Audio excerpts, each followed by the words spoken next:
help. Got those 8 subscribers, so here I am to talk about something else. I think politics. So yeah, politics. Is that good? You want a little more? Okay. I was having a conversation with somebody from the UK recently, and they were saying, so what's the political climate like in your country? Because it's been very interesting over here recently. I was like, give up on your government and totally subvert the dominant paradigm and redefine your lives yourselves is your best option for global peace. Because the people in charge of our country want us all to die, I'm pretty sure. Or at least expect most of us to die. And yeah, this conversation didn't actually happen, but I'm imagining that it did so that I can try to describe my experience of my country's politics. So what is the political climate of America? What the is the climate? What even is political climate? As far as I can tell, the political climate of America is guided by left-wing media, and I could sure use their help with all the lighting and jokes, because they're really good at that. Their production levels are very high. They set the tone for much of our country's reaction to that happens. So then you've got the right-wing information network, the right-wing political message across radio waves, internet, phone lines, whatever, TV networks. Very quickly. It's very efficient in its messaging. There's no deviation in the American conservative political message. If you deviate from it too much, you are at risk of being labeled a pariah in the organization itself, with the exception of Florida. Everyone there is a pariah in the United States, and we don't understand how things work there if we're not from there or haven't visited. If we know somebody from Florida, we ruthlessly make fun of it. Apparently, Florida gets all the best drugs. They get them first, and also they've got alligators. As a small, fuzzy, purple, I'm just gator food. Like, if we're talking about Trump, he's clearly autistic. And it's interesting because this climate change darling, Greta Thunberg is also autistic.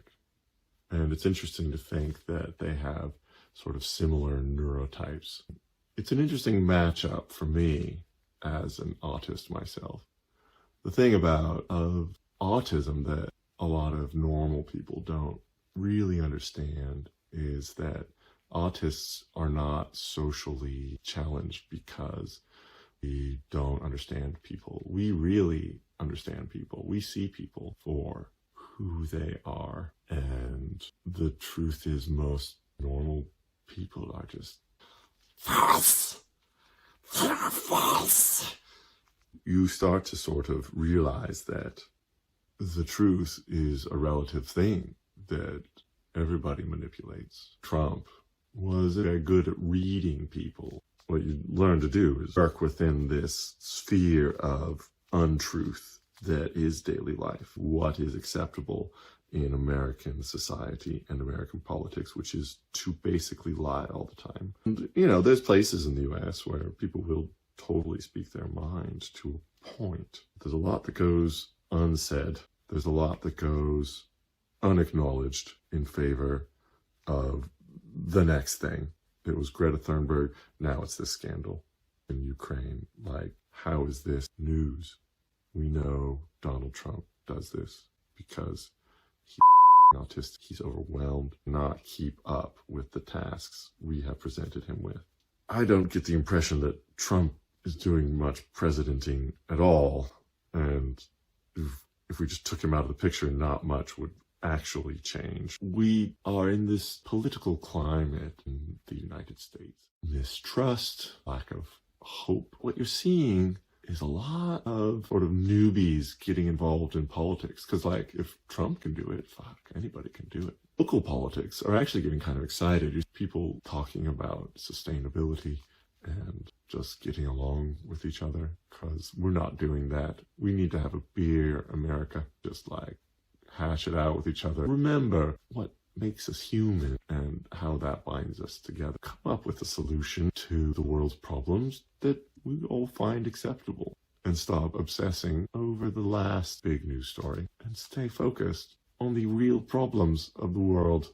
Despite all this confusion, hopelessness, infighting, there seems to be progress towards a new political paradigm. A lot of complaints about the archaic electoral college, which is the ever. I think what we're seeing is change, and change sometimes is slow. Nothing that is going on right now in the world is sustainable. Let's just be clear about that. No country is sustainable, so everything needs to change. Do we get to guide that change? Or will that change just simply happen?